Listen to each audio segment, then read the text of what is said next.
خالہ جان لائیے، میں ناشتہ بنا دوں۔ نہیں بیٹی، میں کر رہی ہوں کام، تم تیار ہو جاؤ کہیں کالج سے دیر نہ ہو جائے۔ آج میرے 2 پیریڈ خالی ہیں، دیر سے جاؤں گی۔ اچھا۔ منیرہ بڑے سے کچن میں تیل کے چولہے کے سامنے بیٹھی انڈے پھینٹ رہی تھی۔ باورچی خانہ خاصا کشادہ تھا۔ رکھو آج بھی نہیں آئی؟ صوبیہ رنگین پیڑھی کو پیر سے کھسکا کر منیرہ کے قریب لے آئی۔ کمبخت 2 دن کی چھٹی لے کر گئی تھی، آج 5واں دن ہے۔ ان لوگوں کے یہی تو نخرے ہیں۔ صوبیہ نے پیڑھی پر بیٹھتے ہوئے برتن منیرہ کے ہاتھ سے لے لیا اور انڈے پھینٹنے لگی۔ منیرہ نوکروں کے یوں سر چار جانے اور مزاج اونچے ہونے کا گلہ کرنے لگی۔ صوبیہ نے بڑے سلیقے سے آملیٹ بنایا، منیرہ نے گھی پر پراٹھے تلے، چائے دم کی۔ چھوٹے ملازم فیضی نے برتن ٹرے میں لگا دیے۔ چچا جان کمرے میں ناشتہ کریں گے یا یہیں آئیں گے؟ صوبیہ نے نل کے نیچے ہاتھ دھوتے ہوئے پوچھا۔ ناشتہ کمرے میں ہی منگوایا ہے، منیرہ ٹرے میں چیزیں رکھتے ہوئے بولی۔ میں دے آؤں؟ فیضی لے جائے گا، تم خود ناشتہ کر لو۔ نہیں، میں خود دے کر آتی ہوں۔ فیضی ٹرے گرا نہ دے۔ اس نے بڑی سرعت سے ناشتے کی ٹرے سجائی اور مجید کے کمرے کی طرف لے کر چل دی۔ ماشاءاللہ، کتنی ہونہار بچی ہے، کتنی سعادت مند، خوش بخت ہیں والدین جن کی اولاد ایسی ہو۔ ایک ہمارے نصیب، کڑیل جوان بیٹا جان کا روگ بنا ہوا ہے۔ قسمت۔ ماتھے پر ہاتھ رکھ کر وہ خود ہی بڑبڑاتی رہی۔ آصف ابھی تک بگڑا ہوا تھا۔ اس دن مجید سے تصادم کے بعد اس کو ذہنی تسکین تو ہو گئی تھی، لیکن مجید کا موڈ خراب رہا تھا۔ دوسرے دن آصف کی معمولی سی بات پر اس نے سنا ڈالی تھی، بار بار وحشی کہا تھا۔ صوبیہ کے سامنے اپنی بیٹی آمنہ کے روبرو آصف جھکنے کے بجائے اور تن گیا تھا۔ اذیت کا راستہ جو اس نے اختیار کیا تھا اب تک نہ چھوڑا تھا۔ رات 12-1 بجے سے پہلے گھر نہ آتا تھا۔ گھنٹی اسی طرح مسلسل بجائے جاتا۔ اس کھیل سے اس کی روح تک محظوظ ہوتی، کیونکہ اس سے مجید لاوے کی طرح کھولتا رہتا۔ منیرہ سوائے آصف کو سرزنش کرنے کے اور کر بھی کیا سکتی تھی؟ مجید کو کچھ کہنے یا سمجھانے کی اس میں جرأت و ہمت ہی کہاں تھی؟ صوبیہ واپس آئی۔ منیرہ نے چوبی چوکی اپنے سامنے رکھ کر اس پر اپنا اور صوبیہ کا ناشتہ چن دیا۔ اس خوبصورت بنگلے میں آئے انہیں دوسرا سال تھا۔ منیرہ نے آملیٹ کی بھری پلیٹ اس کے سامنے کر دی۔ آصف بھائی نے ناشتہ کر لیا؟ صوبیہ چائے کی پیالی سیدھی کرتے ہوئے بولی۔ نہیں، انہیں بلا لیں، وہ کب کرتا ہے ناشتہ؟ کیوں؟ بس اس دن سے بگڑا ہوا ہے۔ کس دن سے؟ جب باپ سے لتاڑ پڑی۔ قصور تو اس دن آصف بھائی کا کچھ ایسا نہ تھا، جانے مجید کو کیا ہو گیا تھا۔ ایسا ہی ہوتا ہے بیٹی، تم ہی بتاؤ میں کیا کروں، میں تو چکی کے پاٹوں میں پس رہی ہوں۔ اس دن آمنہ آپا بھی تھیں، ان کے بچے بھی، سب کے سامنے مجید چچا نے انہیں اس طرح جھڑکا، وحشی کے بغیر تو اسے مخاطب ہی نہیں کرتے۔ ہے بھی تو وحشی، منیرہ نے دکھے دل سے کہا۔ کیا کروں، اسے کیسے سمجھاؤں، میں تو عاجز آ چکی ہوں۔ اب جوان ہے، اسے اپنے حالات کو سمجھنا چاہیے۔ کیا شروع سے ہی ایسے کرتے ہیں؟ کیا بتاؤں بیٹی، اکھڑا اور ضدی تو شروع سے ہی تھا۔ عامر کے ولایت جانے کے بعد تو بالکل ہی ہاتھ سے نکل گیا ہے۔ ہٹ دھرمی، گستاخی اور بدتمیزی تو شیوا ہی بنا لیا ہے۔ انہیں عامر سے ضد ہو گئی ہے خالہ جان، دیکھیں نا، جب بھی ان کا خط آتا ہے یہ بگڑ جاتے ہیں۔ ضد کوئی آج ہوئی، شروع سے ہی ہے، اپنا اپنا مزاج ہی ہے نا۔ وہ بھی اسی گھر میں بڑھ کر جوان ہوا، دونوں میں زمین آسمان کا فرق ہے۔ وہ جتنا تحمل مزاج اور یہ اتنا ہی نٹ کھٹ۔ غالباً ان کی بھی خواہش ولائی جانے کی ہوگی۔ خواہش تو تھی، لیکن تم ہی بتاؤ میں کیا کرتی۔ سنا ہے ان کے نمبر بھی عامر بھائی سے اچھے تھے۔ ہاں، پھر تو ان کا غصہ اور ضد حق پر ہے نا۔ حق پر کیسے بیٹی، میں تو کہتی ہوں اسے اب اپنے حالات کو سمجھنا چاہیے۔ دونوں چائے پیتے ہوئے آصف کی باتیں کرتی رہیں۔ آصف بھائی کا ناشتہ اوپر بھجوا دیں؟ صوبیہ نے برتن سمیٹتے ہوئے آہستگی سے کہا۔ 2 دن بھجواتی رہی ہوں، پھر جوں کا توں واپس کر دیتا ہے۔ آپ نے ان سے پوچھا نہیں کیا ناشتہ کہاں کرتے ہیں؟ جہاں کھانا کھاتا ہے وہیں ناشتہ بھی کر لیتا ہوگا۔ منیرہ کے سپاٹ لہجے اور کھترے جواب سے صوبیہ کو ذہنی کوفت ہوئی۔ اسے اپنی امی یاد آ گئیں جو کسی بھی بچے کے روٹھ جانے پر ناشتہ پیچھے پیچھے لیے پھرا کرتی تھی، اور اس وقت تک ناشتہ خود نہ کرتی تھی جب تک بچہ نہ کر لے۔ لیکن صوبیہ کی امی اور منیرہ کے حالات میں زمین آسمان کا فرق تھا نا۔ خالہ جان، آپ آصف بھائی کے لیے خود ناشتہ لے کر جائیں نا، آپ کا کہا تو نہیں موڑیں گے، اس طرح تو وہ گھر بار اور آپ سب سے بالکل بیگانے ہو جائیں گے۔ آگے کون سا نہیں بیگانہ، صوبیہ مصر رہی کہ منیرہ خود آصف کا ناشتہ لے کر جائے۔ اس نے جلدی جلدی ناشتہ تیار کیا، ٹرے میں چیزیں رکھیں۔ منیرہ جانتی تھی کہ آصف اپنی ہٹ درمی پر آیا ہوا ہے، وہ کبھی ناشتہ نہیں کرے گا۔ صوبیہ کے کہنے سے رضامند ہو گئی تھی، لیکن اسی وقت مجید نے اسے بلا بھیجا۔ گھر پر رکھے ہوئے روپے پیسے کے حساب کتاب کے لیے صوبیہ کی اسکیم ادھوری رہ گئی۔ فیضی کے ہاتھ بھجوا دو ٹرے، وہ چابیوں کا گچھا سنبھالتے ہوئے پیڑھی سے اٹھی۔ نے تردد سے تیار کیا ہے تو بھجوا ہی دیکھو، کرے گا تو کبھی نہیں، یہ میں جانتی ہوں۔ وہ بڑبڑاتی ہوئی باورچی خانے سے نکل گئی۔ صوبیہ چند ثانیے ٹرے رکھے بیٹھی رہی، کچھ سوچ رہی تھی وہ، پھر وہ اٹھی۔ ذہن میں کوئی خیال ہلچل مچا رہا تھا، شاید وہ اس خیال کو عملی جامہ پہنانے کے لیے ہچکچا رہی تھی۔ چند ثانیوں کی کشمکش کے بعد اس نے کچھ فیصلہ کیا۔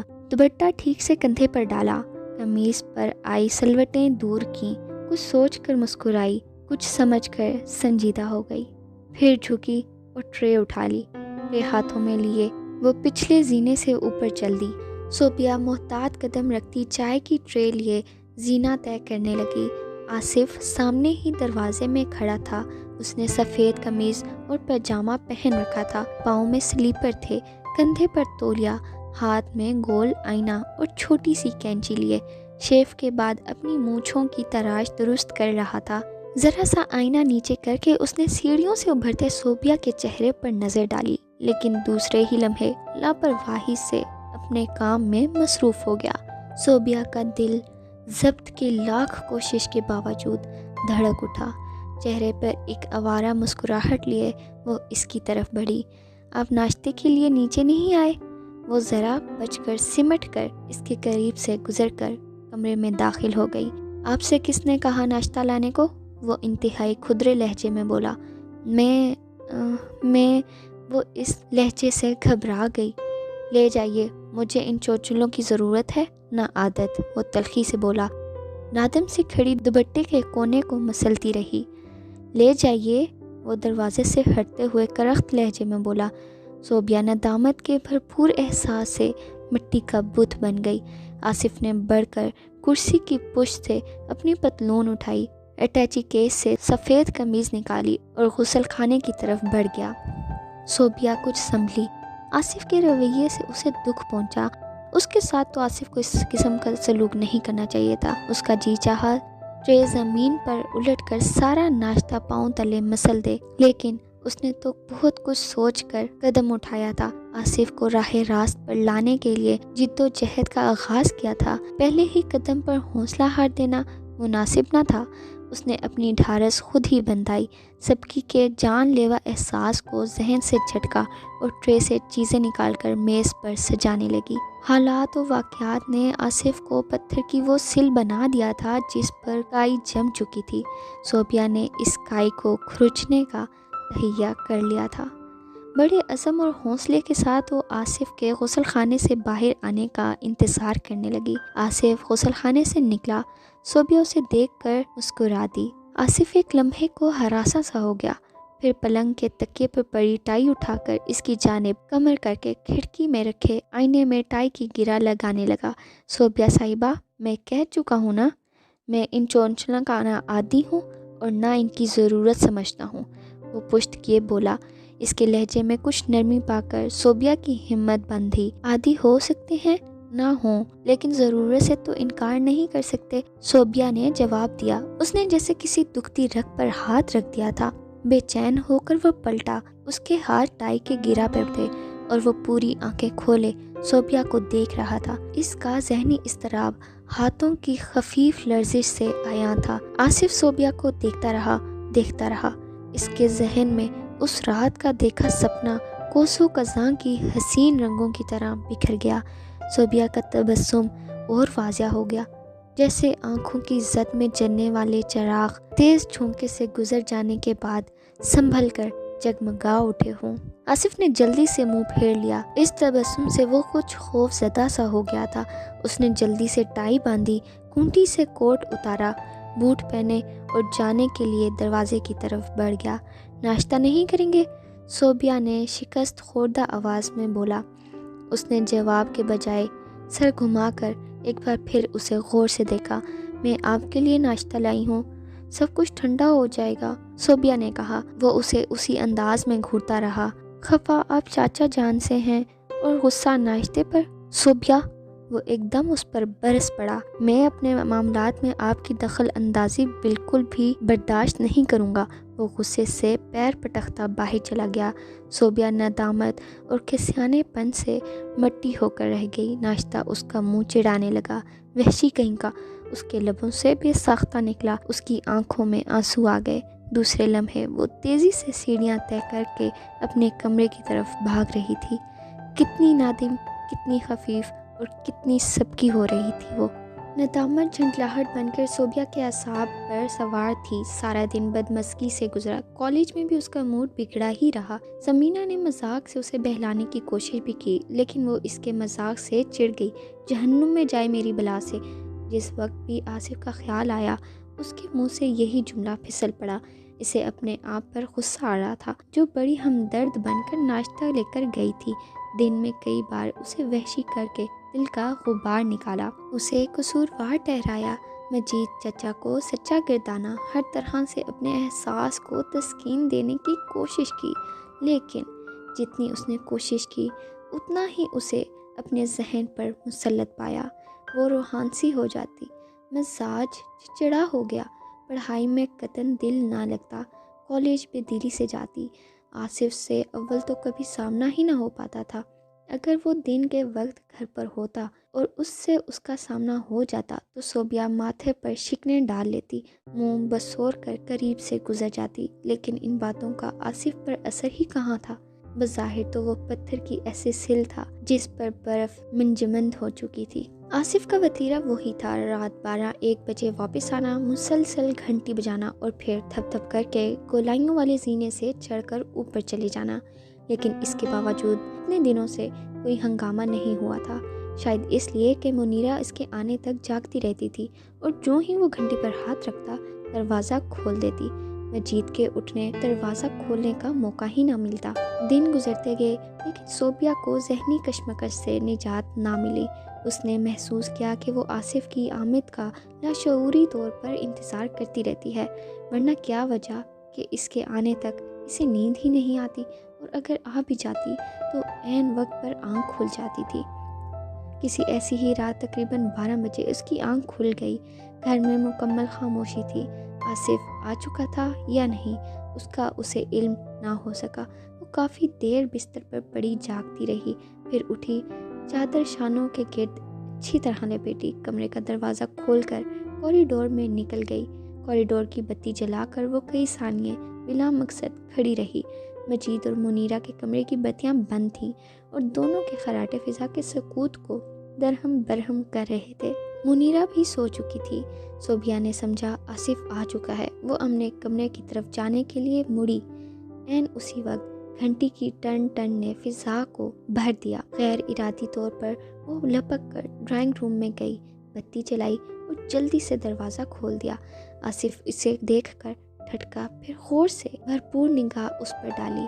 اس وقت اس کی آنکھوں میں جانی پہچانی سپنوں کی حسین کیفیت لہرائی، پھر دفعتاً کچھ خوف کی پرچھائیوں نے اس چمک کو دھندلا دیا۔